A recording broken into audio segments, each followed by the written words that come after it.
నమస్తే ఫ్రెండ్స్, నా పేరు సాయి కృష్ణ ఆజాద్, సుప్రీంకోర్టు అడ్వకేట్, అలాగే ఫ్యామిలీ అడ్వకేట్ కూడా. ఒక మిత్రుడు అడుగుతున్నాడు, is it better to divorce or stay unhappily married? దానికి మనం ఏం సమాధానం చెప్తాము? ఏంటంటే, మీరు అన్హ్యాపీలో మ్యారేజ్ చేసుకున్నప్పుడు చాలా బెటర్ డైవర్స్ ఫైల్ చేసుకుంటామే. డైవర్స్ ఫైల్ చేసుకుంటే చక్కగా దాంట్లోంచి మీరు బయటపడతారు. లేకపోతే ఎంతసేపటికి దాంట్లోనే ఒక ఊబులో ఇరుక్కొని జీవితకాలం బాధపడాలి.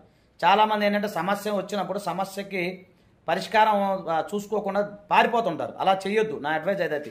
కాబట్టి అన్హ్యాపీ మ్యారేజ్ జరిగినప్పుడు better to take divorce immediately, that is better. So దీనికి సంబంధించి చాలా ఎక్స్పీరియన్స్ మాకుంది, అలాగే చాలా ఎక్స్పీరియన్స్ అడ్వకేట్స్ ఉన్నారు, చాలామంది అడ్వకేట్స్ సంబంధించి ఎక్స్పీరియన్స్లు ఉన్నారు. కాబట్టి మీరు వాళ్ళని కాంటాక్ట్ అవ్వండి, వాళ్ళు మీకు హ్యాపీగా చేసి పెడతారు. మీకు కేవలం అంటే మీ ఊరికి అంటే కేవలం అపాయింట్మెంట్ కోసం కావాలంటే పై నెంబర్ని సంప్రదించండి. మీరు అన్హ్యాపీగా ఉన్నప్పుడు చక్కగా డైవర్స్ తీసుకొని, మ్యూచువల్ డైవర్స్ తీసుకొని హ్యాపీగా జీవితాన్ని